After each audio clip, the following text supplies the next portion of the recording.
नमस्कार। भारतीय समय के अनुसार 12 फरवरी 2021 को 0036 मिनट पर एक अभूतपूर्व घटना होने वाली है।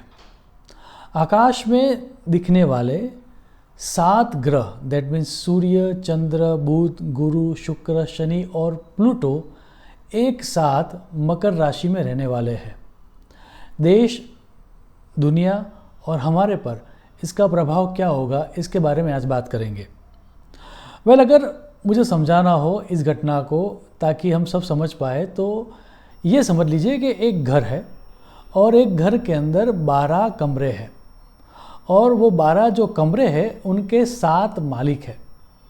अब ऐसा समझ के चलिए कि एक रूम में कोई एक मालिक ही रह सकता है और उतनी स्पेस में अगर 7 में से 6 मालिक एक जगह पर इकट्ठे हो जाए तो क्या होगा। ऐसी ही कोई घटना होने वाली है।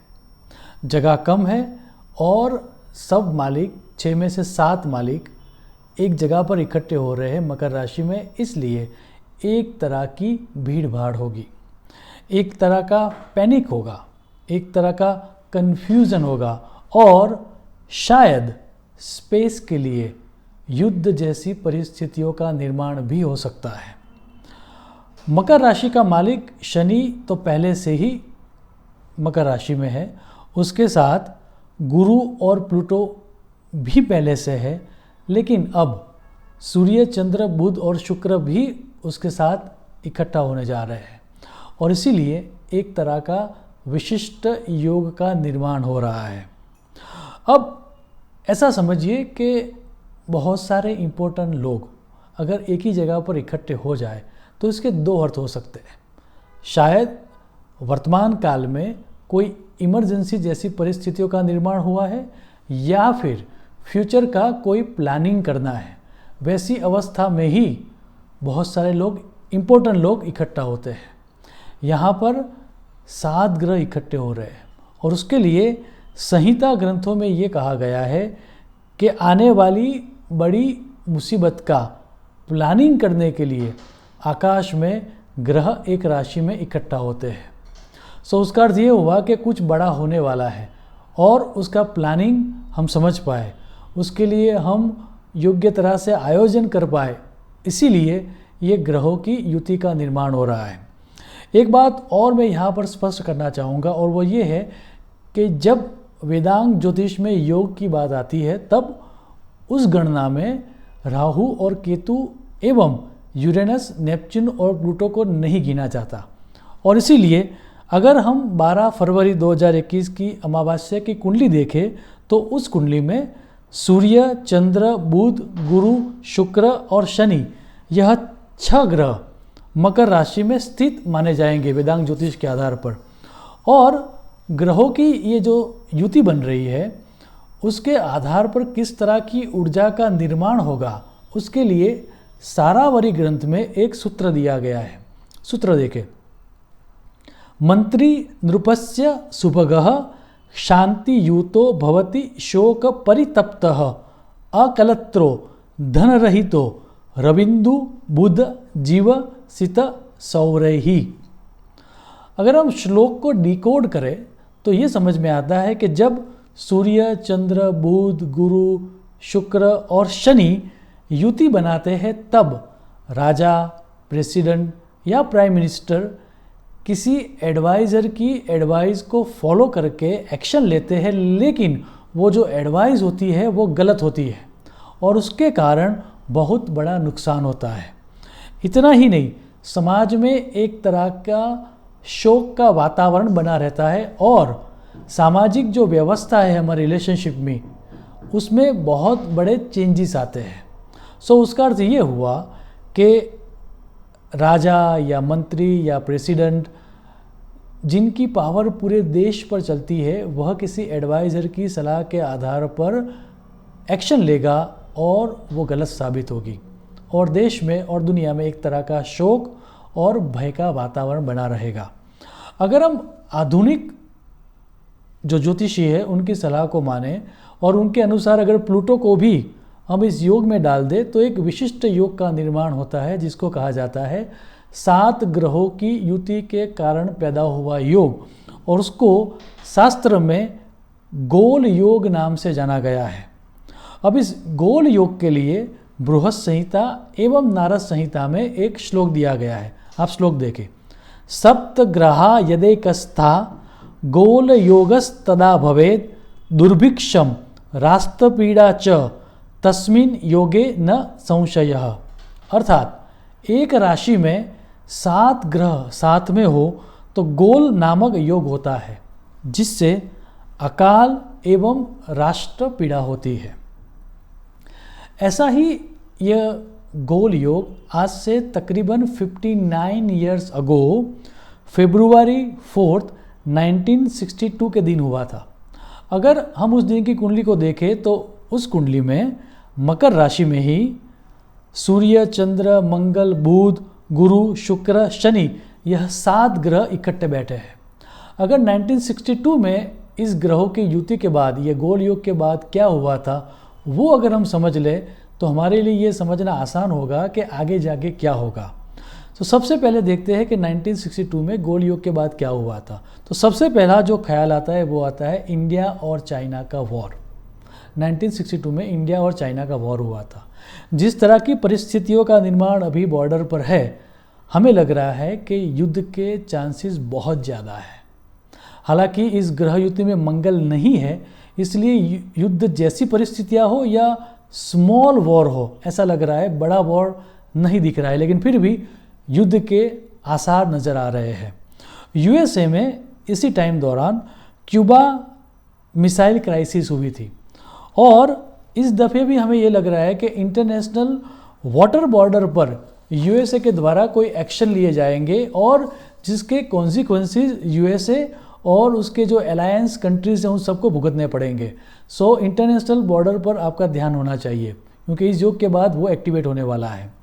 अगर हम इंडस्ट्री की बात करें तो इंडस्ट्रियल रोबोट इंट्रोड्यूस किए गए थे, जो कि कंटिन्यूस प्रोडक्शन की दुनिया को बदल के रख दी। जिसने इंडस्ट्रियल रोबोट ने कंटिन्यूस प्रोडक्शन की दुनिया को बदल के रख दी। इस दफ़े में ये लग रहा है कि प्रोडक्शन लाइन में एआई, आर्टिफिशियल इंटेलिजेंस का एक तरह से दबदबा बना रहेगा। आगे जाके हमें ये भी लग रहा है कि जो बिजनेस ऑटोनोमस हो सकते हैं उन सब में आगे जाके एआई का ही योगदान रहेगा। ह्यूमन इंटरवेन या फिर जो हम कहते हैं कि मजदूर वर्ग जो है, उनको इसके कारण बहुत सारा नुकसान होने वाला है, ऐसा लग रहा है। सो अनस्किल लेवल के ऊपर ये जो ग्रहों का मिलाप हो रहा है वो बहुत ही भारी नुकसान करने वाला है। अगर ध्यान से देखें तो इसी टाइम के दौरान टेलस्टार नाम का एक first private communication satellite launch हुआ था, जिसने टेलीविज़न और कम्युनिकेशन की दुनिया को पूरी तरह से बदल के रख दिया था।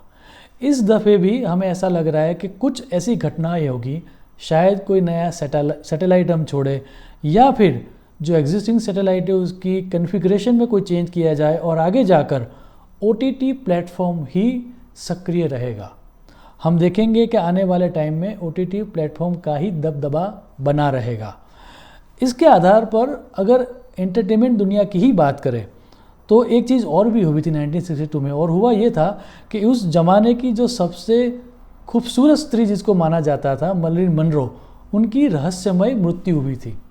ऐसा लग रहा है कि during this time also either किसी युवा अभिनेता या अभिनेत्री की रहस्यमय अवस्था में मृत्यु होगी या हत्या होगी, और उसके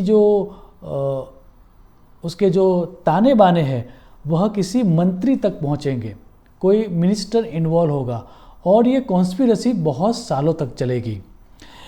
धर्म जगत में भी 1962 में बहुत बड़ा चेंज आया था। पॉप जॉन 23 ने सेकंड वेटिकन काउंसिल का रिफॉर्म स्टार्ट किया था। हमें ये लग रहा है कि ये युति जो ग्रहों की हो रही है उसमें भी बहुत सारी जो रिलीजियस इंस्टीट्यूट है उनमें बदलाव आने के चांसेस है। हम चेंज देखेंगे धार्मिक जगत में, रिलीजियस इंडस्ट्री में, या फिर रिलीजियस रिलीजियस आधारित जो इंडस्ट्री है उसमें भी चेंज हमें देखेंगे, और जो रिलीजियस इंस्टीट्यूट है उसमें भी बहुत सारे चेंजेस हम आने वाले समय में देखेंगे। इतना ही नहीं, अगर हम स्पेस एक्सप्लोरेशन की बात करें तो यूएस प्रोब रेंज 4 ये पहला प्रोब था यूएस का जो चांद तक पहुंचा था। हालांकि लैंडिंग के दौरान वो टूट गया था, लेकिन it was a first probe. So आने वाले समय में हम किसी अन्य ग्रह में जाएंगे ऐसा लग रहा है। इतना ही नहीं, एलियंस की प्रेजेंस को हम एक्सपीरियंस करेंगे। एक अन्य सिद्धांत भी यहाँ पर समझने जैसा है, और वो सिद्धांत ये है कि जब बहुत सारे ग्रह किसी एक राशि में इकट्ठे हो जाए तब वो अपने अपने गुणधर्म या लाक्षणिकताओं को छोड़ देते हैं, और जिस राशि में उनका ये कंजक्शन हो रहा है, उनकी जो युति हो रही है, उसी राशि के गुणधर्मों को प्रदर्शित करना वो स्टार्ट करते हैं। और इस दफ़े का जो ये कंजक्शन है वह मकर राशि में हो रहा है। तो मकर राशि के कुछ लाक्षणिक गुणधर्म मैं यहाँ पेश करना चाहूँगा। जातक परिजात का एक सूत्र है, एणा ननस्य सरिद अम्बु वन प्रदेशाः, अर्थात मकर राशि जल प्रदेश और वन्य प्रदेशों में रहती है। इसका अर्थ ये हुआ कि जल प्रदेश में बहुत सारी अनवांटेड इवेंट्स होने वाली है, एक तरह की तबाही मचने वाली है। शायद नदी में बाढ़ आए, सुनामी, चक्रवात एवं इंटरनेशनल वाटर बॉर्डर के कारण समस्या आती हमें दिख रही है। इसके अलावा वन प्रदेश में आग लगना एवं वन्य जनजीवन को नुकसान होता भी दिख रहा है। इकोनॉमिक्स के लिए जातक परिजात का मकर राशि के लिए एक अन्य सूत्र भी देखने लायक है। वो सूत्र ये है, कांचनाद्यम जलजनी कुसुमम तोय जातम समस्तम, अर्थात सोना चांदी, पेड़ पौधे, लता आदि मकर राशि के पदार्थ है। अगर हम सूत्रों को समझें तो सोना चांदी जैसी प्रेशियस मेटल बहुत महंगी होने वाली है। शायद ये भी हो कि कॉमन लोगों के लिए गोल्ड आउट ऑफ टच हो जाए, दैट मीन्स इतना महंगा हो जाए, या फिर ऐसी कोई करेंसी डेवलप हो जिसकी पैरिटी गोल्ड के साथ हो। एग्रीकल्चर फूड या एग्रीकल्चर आइटम्स बहुत ही महंगी होने वाली है, either due to natural calamities और किसी गवर्नमेंट पॉलिसी के कारण, या फिर ड्यू टू अकाल खाने पीने की चीज़ें बहुत ही महंगी रहेंगी, ये सुनिश्चित है। अगर हम इस पूरी घटना को, ये जो युति हो रही है 7 ग्रहों की या 6 ग्रहों की मकर राशि में, अगर उसको हम काल पुरुष के आधार पर समझना स्टार्ट करें तो काल पुरुष के दशम अंग पर यह युति होने जा रही है। एंड देयरफॉर दशम भाग रिलेटेड जो भी क्षेत्र है वह सब इस युति के कारण प्रभावित होंगे। फल दीपिका में उसके लिए एक सूत्र दिया गया है, व्यापाराः पदमान कर्म जय सत्कीर्तिम क्रतुम जीवनम व्योमाचार गुण प्रवृत्ति गमनान याज्ञान च मेषुरण, अर्थात दशम स्थान से व्यापार, प्रतिष्ठा, पदवी, सम्मान, कर्म, विजय, यश, यज्ञ, जीविका, आकाश यात्रा, गुणों के प्रति आकर्षण, यात्रा, आज्ञा का विचार किया जाता है। जिस तरह से हम व्यापार करते हुए आए हैं या जिस तरह से इंडस्ट्री चल रही है, उन सब में बहुत बड़ा परिवर्तन आने जा रहा है। इतना ही नहीं, जिस तरह से हम यात्रा करते हैं, जिस तरह से हम जल यात्रा करते हैं या मार्ग यात्रा करते हैं या फिर हम हवाई यात्रा करते हैं, उन सब में आने वाले समय में बहुत बड़ा परिवर्तन आने जा रहा है और वो हम सब महसूस भी करेंगे और उसको नोटिस भी करेंगे। आइए अब हम बात करते हैं हमारी 12 राशियों पर इस युति का क्या फल मिलेगा। याद रहे, जब हम बात कर रहे हैं यहाँ पर राशि की, तो हम वैदिक जन्म राशि की बात कर रहे हैं। वेस्टर्न ट्रॉपिकल साइंस की यहाँ पर बात नहीं की गई है और आपकी नाम राशि की भी यहाँ पर बात नहीं की गई है।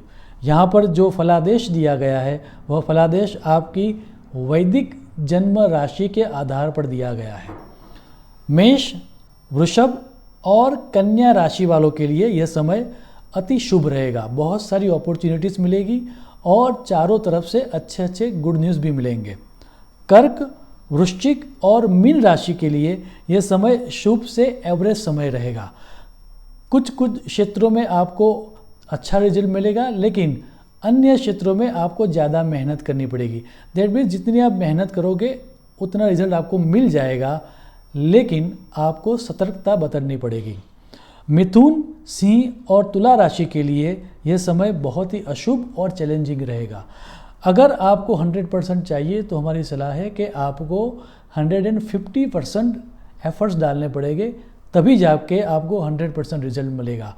नसीब के ऊपर आधार रखने का यह समय नहीं है। धन, मकर और कुंभ राशि वालों के लिए यह समय अति अशुभ रहने वाला है। हमारी सलाह है कि कोई आप नया काम स्टार्ट मत कीजिए, जो चल रहा है वही चलने दीजिए, और उसमें भी आपका जो एक्सपेक्टेशन है रिज़ल्ट का, उससे आपको कम रिज़ल्ट मिलेगा। सो आपको सतर्कता बरतनी पड़ेगी और एडवेंचरस होकर कोई नया काम स्टार्ट मत करना, अदरवाइज़ आपको सुनिश्चित उस काम के अंदर बहुत सारी डिफ़िकल्टीज फेस करनी पड़ेगी। अब अंत में आपको ये याद रखना पड़ेगा कि ये ग्रहों का जो प्रभाव है वो कब तक रहेगा, और वो समझने के लिए हमें संहिता के सिद्धांत को समझना पड़ेगा। संहिता ये कहती है कि जब बहुत सारे ग्रहों की युति किसी एक राशि में रहती है, तब उस राशि का स्वामी जब तक उस राशि में हो तब तक उस युति का फल मिलता है। अब यहाँ पर ये जो युति हो रही है वह मकर राशि में हो रही है, और मकर राशि का जो स्वामी है वह है शनि, और शनि अप्रैल 28, 2022 तक मकर राशि में रहने वाला है। तो उसका अर्थ ये हुआ कि अप्रैल 28, 2022 तक 12 फरवरी 2021 से लेकर अप्रैल 28, 2022 तक यह ग्रहों की युति का फल हम सबको मिलता रहेगा। इतनी चर्चा के बाद मेरा विश्वास है और मुझे आशा है कि आप आने वाले समय में आपकी लाइफ को इस तरह से नेविगेट कर पाओगे ताकि आपके जीवन में सुख, शांति और समृद्धि के बहुत सारे अवसर प्राप्त हो। शुभम भवतु। प्रणाम।